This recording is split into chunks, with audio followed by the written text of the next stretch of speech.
Bonjour à tous, aujourd'hui pour la première fois, nous allons parler des transactions immobilières entre la France et la Chine. Eh bien, quelles sont les spécificités de ce marché et comment il évolue? Pour en parler, je suis avec Alexandra Ying Li. Elle est fondatrice et CEO de la société Ariane Capital. Alexandra Li, bonjour. Bonjour Camille. Merci d'être venue jusqu'à nous. Alors pour commencer, est-ce que vous pouvez nous présenter brièvement votre société, mais surtout, quand l'avez-vous créée? Alors moi je l'ai créée en 2017. D'origine, ma société est plutôt vouée au conseil. Et depuis, en 2019, l'année dernière, je constatais la forte demande de nos clients chinois à l'acquisition immobilière en France. Et c'est pour ça qu'aujourd'hui, on est concentré sur cette activité immobilière. D'accord. Alors, Alexandra, j'aimerais bien savoir pourquoi vous l'avez créée alors? Alors, parce que l'immobilier, c'est quand même, on va dire, c'est un vaste programme. Tout à fait. C'est un marché immense. Tout à fait. Et pourquoi vous l'avez créé? Alors, il y a deux raisons. Déjà, je pense que vous savez que je travaillais dans l'immobilier depuis une quinzaine d'années. On va y revenir de toute façon. Vous avez un parcours très brillant. Merci. Et donc, j'ai eu cette chance d'avoir travaillé dans différentes sociétés immobilières de grande envergure mondiale. C'est ça, tout à fait. Et j'ai servi beaucoup d'institutionnels chinois dans la recherche d'investissement immobilier. Et après, avec cette expérience, j'ai aussi constaté qu'il y a aussi ces marchés de particuliers, qu'il y a, de mon sens, aujourd'hui, dans le marché, il n'y a pas encore de services dédiés. C'est pour ces raisons-là, je dis pourquoi je ne devrais pas la remplir, cette vide. Voilà, donc, combler un vide. Oui, exactement. Voilà. Donc aujourd'hui, la société, il y a deux clientèles, à la fois société corporate et particulier. Ça veut dire que vous avez en fait deux types de clientèle. Oui. D'un côté, les institutionnels. En fait, c'est une clientèle dont vous avez l'habitude, on va dire. Et de l'autre, donc, les particuliers. Oui, tout à fait. Aujourd'hui, on est surtout concentré sur la partie particulier. Oui, tout à fait. Facile, oui, c'est pas facile, mais c'est passionnant. Parce que je pense que nous, les Chinois, nous savons que on aime l'immobilier en général. C'est ça. Voilà. Donc, du coup, aujourd'hui, en France, il y a assez de populations chinoises qui veulent acheter pour y habiter et aussi pour investir. Et aussi, on a aussi des Chinois dans le monde entier qui aiment la ville de Paris, parce que c'est la plus ville du monde, qui a cette passion pour Paris, qui veulent acheter à Paris un pied-à-terre. Et après, il y a aussi des Chinois aujourd'hui qui sont en Chine, sur une question d'allocation patrimoine, qui veulent investir à l'étranger. Donc, cette vague, c'est continuer à fluer. Voilà. Donc, aujourd'hui, on est pour cibler ces trois clientèles-là. De clientèle chinoise en France, en Europe, en Chine et dans le monde. On a des Chinois à New York qui nous a demandé de chercher des biens immobiliers à Paris. On a des Taïwanais à Canada. On a même des Chinois à l'île de Réunion. Hong Kong peut-être, non? Hong Kong aussi, oui. Mais on a dit des Taïwanais, Chinois partout. Donc ça on est assez contents. En fait, vous avez une clientèle constituée de Chinois à la fois de Chine continentale. Tout à fait. De Hong Kong, de Hong Kong, de Taïwan aussi, mais aussi, on va dire, du monde entier. Du monde entier. Aujourd'hui, 80% de nos clientèles, c'est des Chinois en France, parce que voilà, ils sont déjà là. Ah, la communauté chinoise. En fait, c'est la communauté chinoise, on va dire, traditionnelle, celle constituée principalement des immigrés chinois venant de la province de Wenzhou, ou bien cette communauté-là, elle est surtout constituée de Chinois venus de Chine populaire, parce qu'on sait qu'il y a quand même une différence. Oui. Aujourd'hui, pour notre société, c'est plus de Chinois expatriés, des Chinois qui sont venus ici travailler, qui sont devenus cadres dirigeants. Je comprends. Notre principal client, c'est plutôt des cadres dirigeants chinois aujourd'hui qui sont en France. Voilà. Et on travaille beaucoup avec des sociétés chinoises. Le cadre dirigeant, les employés, etc. Et en fait, cette clientèle-là, j'imagine que vous l'avez connue lorsque vous travaillez dans différents groupes immobiliers, parce que les clients, c'est ce qui est le plus difficile à trouver, ça ne tombe pas comme ça. Oui, Vous avez mais on a en quelque beaucoup de clients. sorte capitalisé sur oui. votre parcours professionnel, non? Oui, on peut dire comme ça. Et aujourd'hui, en fait, la difficulté, c'est pas les clients. Les clients, on a plein. Aujourd'hui, oui, aujourd'hui c'est plutôt la biens, c'est plutôt les appartements, les biens, le produit qui nous manque. Bon. Parce que c'est un marché très concurrentiel. Aujourd'hui, tout le monde voudrait investir en immobilier, que ce soit français, américain, italien, anglais. Donc en fait, nos clients, ils s'est mis en concurrence avec tous ces gens-là. Donc pour nous, le plus important, c'est d'avoir des biens à satisfaire à nos clients.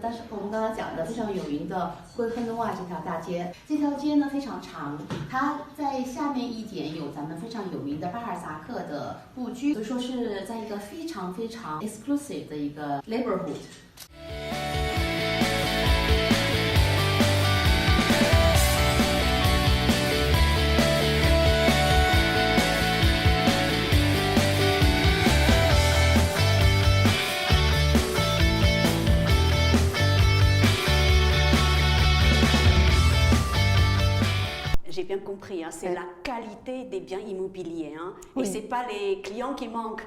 Non, c'est pas les clients qui manquent aujourd'hui. Mais Alexandra, vous qui êtes une grande spécialiste de l'immobilier, est-ce que vous pouvez nous dire à nos téléspectateurs pourquoi investir dans l'immobilier, même si beaucoup connaissent ce marché, beaucoup connaissent les avantages de ce marché, mais il faudrait quand même, je pense que c'est important de faire un rappel. Oui.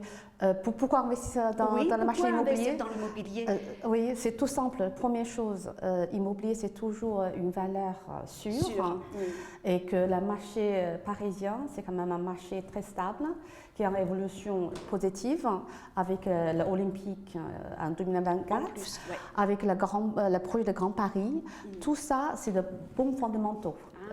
Qui donne la ligne de direction. Et deuxièmement, aujourd'hui, est-ce qu'on a beaucoup de choix en alternative comme investissement? Vous connaissez le taux de livret A, vous connaissez tous ces différents produits d'épargne. Et en dessous, le taux de... Oui, voilà. Donc, il n'y a pas beaucoup d'alternatives comme produit d'investissement. Et troisièmement, comme vous dites, aujourd'hui, le taux d'emprunt est extrêmement bas, c'est historiquement bas. Si on a de bons profils pour emprunter, c'est comme la banque, vous payez l'argent pour gagner l'argent. Parce que vous pouvez emprunter moins d'1%. Aujourd'hui, en locative, vous pouvez quand même arriver au l'entour de 3%. 3% oui. En locatif? Oui, en locatif. À Paris? Oui, au l'entour de 3%. Ça dépend du quartier, bien sûr, après on peut rentrer dans plus de détails, mais entre moins d'1% que vous payez comme un trop d'emprunt et que vous payez gagner 3%, vous voyez la différence. Le différentiel est quand même non négligeable. Hein? Non, mais surtout, c'est aussi à terme la plus-value, l'attente, que quand au bout de 10-20 ans, quand vous revendez. C'est quoi la plus-value alors estimée au bout de 10 ans, à votre avis, hein, bon, là, alors, votre estimation? Oui, moi je parle la boule de cristal que je ne pourrais pas vous dire, mais de ce qu'on a vu depuis ces dernières dizaines d'années, je pense que d'ici 10 ans, l'année dernière, on a encore à peu près 7% d'augmentation du prix. 7%. Au bout de combien d'années alors? L'année dernière, 2019, dans Paris. Dans Paris. Ça a monté de 7%. Et cette année, on prévoit entre 5 à 6% d'évolution. C'est énorme quand même. Oui, hein, c'est beaucoup. Dans la conjoncture actuelle, n'est-ce pas? Tout à fait, c'est beaucoup. Donc du coup, dans 10 ans, je dirais, alors là, je ne vais pas m'engager parce que c'est des choses qu'on pourrait, mais je dirais, on ne pourrait pas prévoir, mais je pense que vous serez de plus-value importante. En tout cas, ce qu'on constate, c'est que l'immobilier, c'est vraiment un investissement sûr. C'est ça que vous voulez dire. Par rapport aux Surtout autres. quand on a on va dire quand on a une épargne importante. Est-ce que c'est bien ça? Alors, quand l'épargne est importante, on cherche le divertissement. Effectivement, oui, on va investir dans l'immobilier. Mais même si on n'a pas d'épargne importante, si on peut emprunter, c'est un très bon moyen d'investir. Parce que la banque, il ne va pas vous emprunter pour acheter des actions, par exemple. Que là, l'immobilier, vous pouvez emprunter pour acheter. Donc, vous pouvez emprunter pour gagner l'argent. Donc, c'est une très bonne option. Tout à fait. Alexandra, en fait, votre société, elle est très jeune, hein, puisque vous l'avez créée en 2017. Oui, tout à fait. Est-ce que vous pouvez nous parler un petit peu de votre travail au quotidien? Oui. Comment vous travaillez alors? Comment je travaille? Comment fonctionne votre équipe? alors, on est une équipe de 6 personnes. On travaille à arrache-pied parce que c'est beaucoup de travail, de marketing, de service client, de chercher de bons produits et après de vendre. Alors, ce que je pourrais dire, c'est qu'on est très fiers de pouvoir gagner la confiance de propriétaires institutionnels français qui nous confie de biens exceptionnels, qu'on est seul agent pour pouvoir commercialiser pour la communauté chinoise. Oui. Ça, c'est un point important. Très Alexandra. important, on est très fiers. Comment faites-vous pour gagner la confiance des institutionnels? Par le professionnalisme, par la connaissance du marché, la connaissance du produit, les expériences que j'ai eues auparavant et aussi la confiance que nous avons en nous, de moi-même et de notre équipe. Voilà, on a eu une équipe multiculturelle, professionnelle, dévouée. Tout ça fait gagner la confiance de l'institutionnel français. Quand on est la seule aujourd'hui qui sur le marché de Paris, on va dire. Qui a le mandat de la seule sur le marché parmi d'autres agences chinoises ou asiatiques qui pourraient gagner. Françaises, oui, tout à fait. Oui, ça, on est assez fiers. Voilà. Bah oui. Félicitations. Je pense que votre bonne réputation parle aussi pour vous. On va y revenir de toute façon.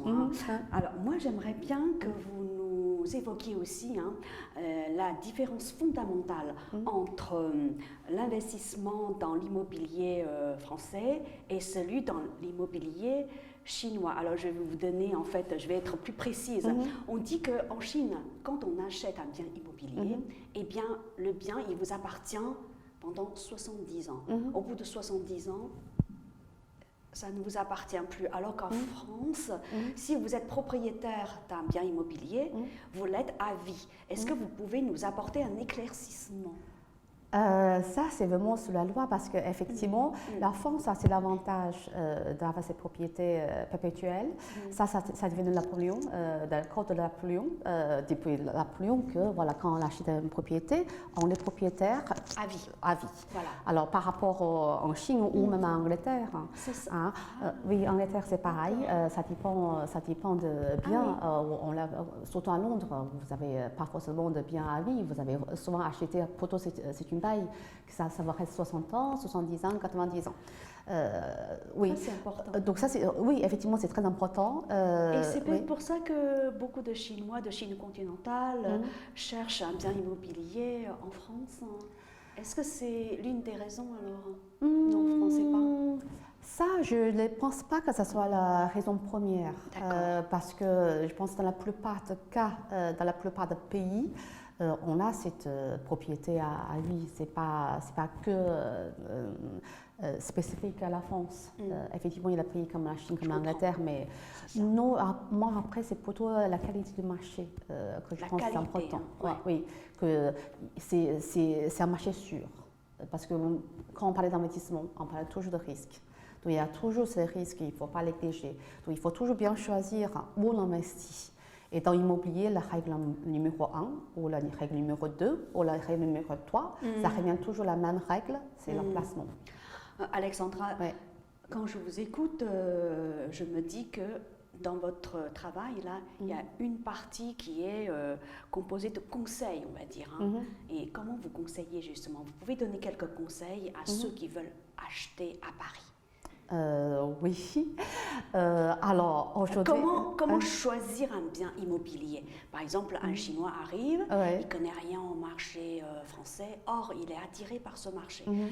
Il frappe à votre porte, il dit Alexandra, alors dites-moi à quoi je dois faire attention, comment je fais pour acheter un bien qui me permettra, on va dire, de valoriser mon investissement. Alors, la première chose, ou la première question que je lui pose le plus souvent, c'est quel est le but de votre achat? Parce que ça dépend, chacun a son objectif, et ça dépend de l'objectif, on propose différentes solutions.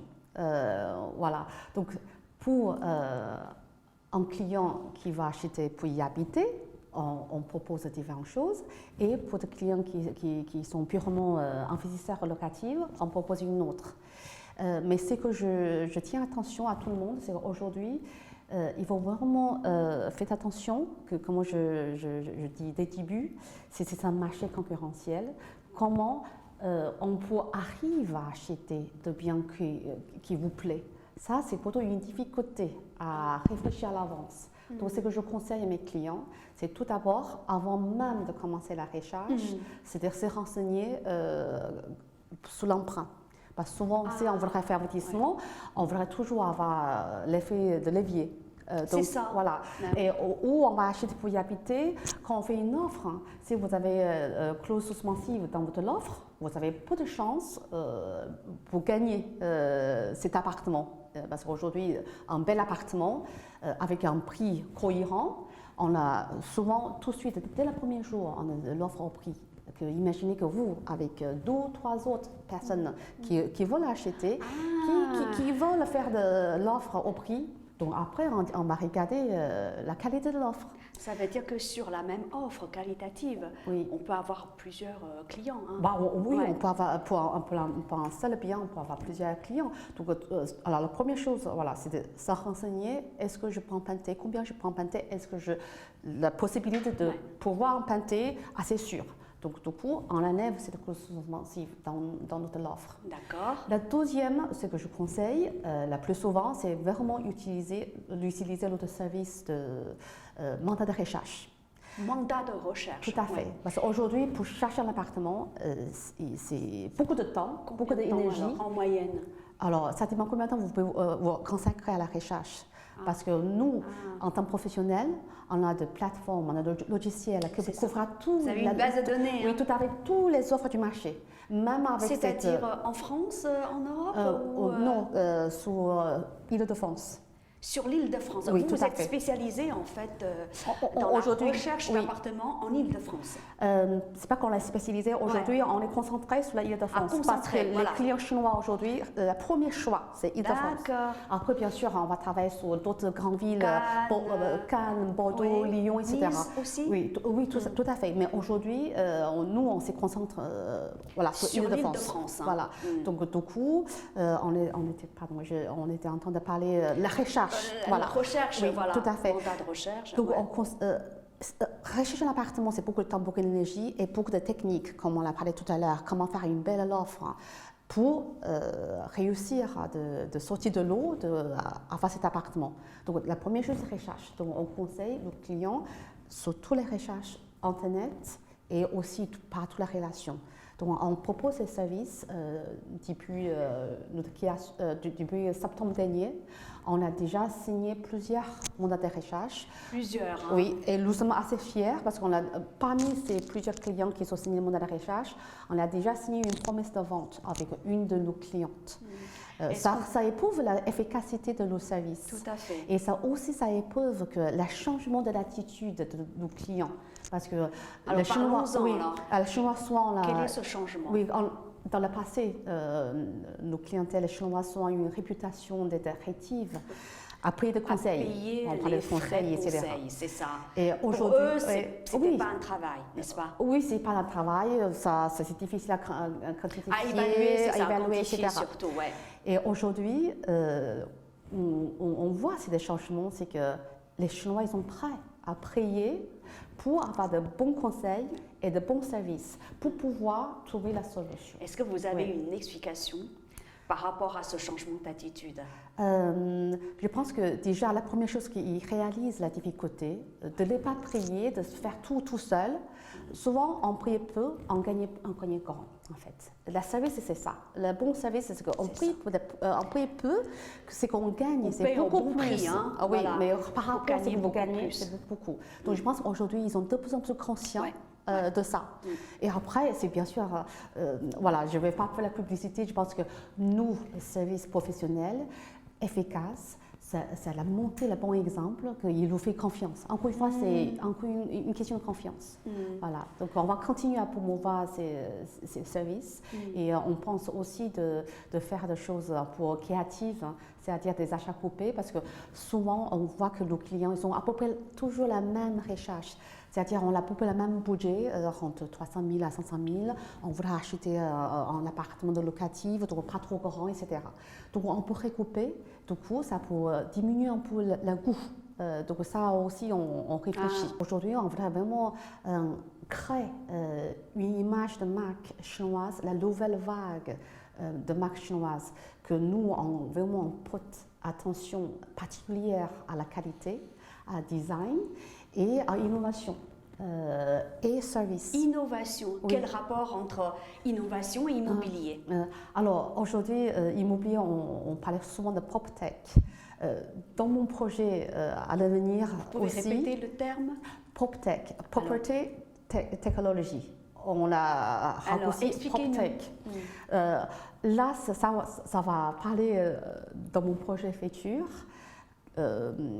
Nous sommes en train de faire un levée de fonds d'avoir la business levée de angel, fonds, hein. oui tout à fait, pour justement intégrer de PropTech dans notre société, pour créer aussi des plateformes digitales, etc. Parce qu'aujourd'hui, il y a beaucoup d'innovations qui se créent dans le domaine immobilier. Mais revenons sur la marque, pour nous, l'innovation, ça suit avec Xiaomi, parce que Xiaomi aujourd'hui, ils ont sorti beaucoup de produits maison connectées. Quand on achète un maison appartement, connectée. oui. De toute façon, la Chine est leader en matière Oui. d'intelligence artificielle. Hein. Oui, tout à fait. Maison Oui, oui, oui. connectée, alors. Oui, donc il y a pas mal de Mais produits à maison Paris, connectées. ce sont surtout des biens, on va dire, qui datent du 19e siècle, du 18e Oui. siècle. Oui. Si on parle de, on va dire, d'appartements haussmanniens, mais comment associer, on va dire, le concept de maison connectée à ce type de biens alors? Ok, alors je vois très bien ce que vous voulez dire. oui. Alors, maison connectée, là, c'est plutôt des objets dans la maison connectée. Ah, des objets oui, connectés. Oui, c'est comme Par Alexa, exemple. c'est comme Alexa d'Amazon. Xiaomi, ils ont aussi ces genres d'objets intelligents qui connectés. Donc ça, pour nous, c'est intéressant parce que quand on achète un appartement à Paris, Ouais. ça représente aussi un art de vivre français. C'est pour ça qu'on s'associe aussi avec Iseco, qui est plutôt une belle marque de prêt-à-porter. Parce que quand on achète un appartement à Paris, ça veut dire qu'on vit à Paris. Donc c'est tout ça qui est lié à l'immobilier. Oui. C'est intéressant. Oui, tout à fait. Et à l'avenir, on va encore faire d'autres événements, qu'on va encore associer d'autres marques aussi, pour justement faire émerger cet ensemble partie projet financier, l'investissement immobilier et d'autres parties l'art de vivre français, c'est qu'on pourrait utiliser. Après, on pense aussi de mobilier, etc.